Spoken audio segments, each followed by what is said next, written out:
seruput kopi dulu lur. Di perairan Surabaya, suasana laut pagi itu nggak biasa. Satu kapal perang TNI AL bergerak pelan, tapi pasti, menyambut tamu dari negeri jiran.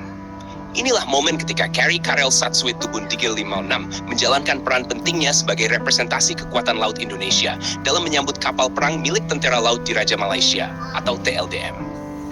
Kapal yang jadi sorotan utama di sini adalah Kri Karel Satsuit Tubun 356.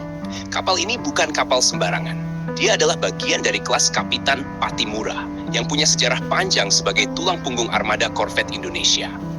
Meskipun bukan kapal baru, tapi kemampuannya masih sangat relevan untuk operasi patroli pengamanan wilayah hingga misi diplomasi militer seperti ini. Di sisi lain, kehadiran kapal perang dari Tentara Laut Diraja Malaysia juga bukan sekadar kunjungan biasa. Ini adalah bagian dari hubungan militer yang terus dijaga antara Indonesia dan Malaysia. Dua negara yang punya sejarah panjang, baik dalam kerjasama maupun dinamika kawasan. Momen penyambutan ini biasanya diawali dengan manuver laut yang rapi. Kri Karel Satsuit Tubun bergerak mendekati kapal TLDM, menjaga jarak aman tapi tetap menunjukkan kontrol penuh. Komunikasi radio berjalan intens, memastikan semua prosedur keamanan dan protokol militer terpenuhi. Yang menarik, dalam dunia militer laut, penyambutan seperti ini bukan cuma formalitas. Ini adalah show of presence.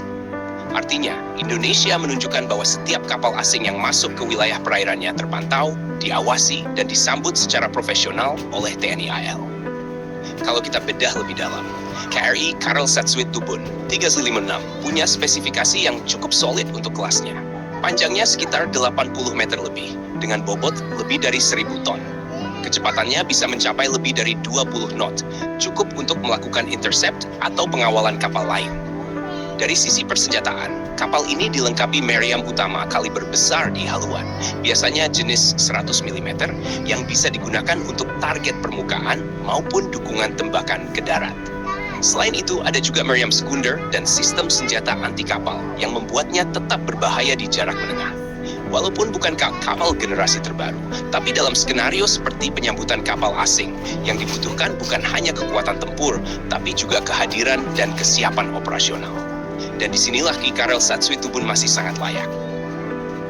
Sementara itu, kapal TLDM yang datang ke Surabaya biasanya juga bukan kapal kecil. Malaysia sendiri punya berbagai jenis kapal perang, mulai dari kapal patroli lepas pantai, korvet, hingga fregat modern. Kehadiran mereka di Surabaya bisa jadi bagian dari latihan bersama, kunjungan persahabatan, atau bahkan koordinasi operasi maritim regional. Surabaya sendiri bukan lokasi sembarangan. Ini adalah salah satu pusat kekuatan utama TNI AL dengan basis penting seperti koarmada dan fasilitas galangan kapal. Jadi setiap kapal asing yang datang ke sini pasti melalui prosedur ketat dan pengawasan penuh. Kalau kita tarik ke konteks yang lebih luas, kerjasama Indonesia dan Malaysia di bidang militer laut ini sangat penting, terutama di kawasan seperti Selat Malaka dan Laut Natuna. Dua wilayah ini adalah jalur strategis dunia, tempat lalu lintas kapal dagang dan militer sangat padat. Ancaman di kawasan ini juga nggak main-main, mulai dari penyelundupan, perompakan, pelanggaran wilayah, sampai potensi konflik antar negara besar.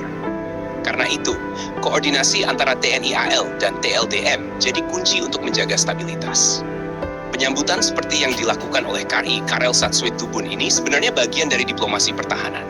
Tanpa perlu kata-kata keras, kehadiran kapal perang sudah cukup jadi pesan bahwa Indonesia siap menjaga wilayahnya, tapi juga terbuka untuk kerjasama.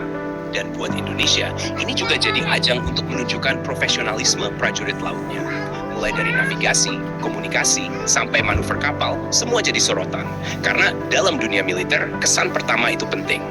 Yang gak kalah menarik, interaksi antar awak kapal juga biasanya terjadi setelah penyambutan resmi. Mulai dari pertukaran kunjungan, diskusi teknis, sampai latihan kecil. Ini penting untuk membangun kepercayaan dan interoperabilitas antar angkatan laut. Kalau suatu saat terjadi operasi bersama, misalnya patroli gabungan atau penanganan insiden di laut, mereka sudah saling mengenal prosedur dan cara kerja masing-masing. Jadi nggak perlu mulai dari nol. Dari sisi strategi, Indonesia jelas diuntungkan dengan hubungan baik seperti ini. Karena di tengah meningkatnya tensi global, punya tetangga yang bisa diajak kerjasama, itu jauh lebih berharga dibanding sekadar menunjukkan kekuatan. Tapi tetap, kekuatan militer itu harus ada. Dan kehadiran kri Karel Satsuitubun jadi bukti bahwa Indonesia tetap menjaga kesiapan tempurnya, bahkan dalam situasi damai sekalipun. Jadi Lur, dari satu momen penyambutan kapal perang ini, kita bisa lihat banyak hal. Bukan cuma soal kapal datang dan disambut, tapi juga soal strategi, diplomasi, dan kesiapan militer Indonesia di laut. Karena di dunia militer, setiap gerakan itu punya arti. Setiap penyambutan itu punya pesan. Dan setiap kapal yang berlayar membawa nama negara di belakangnya. Jangan lupa subscribe, like, dan komen di bawah sambil ngopi.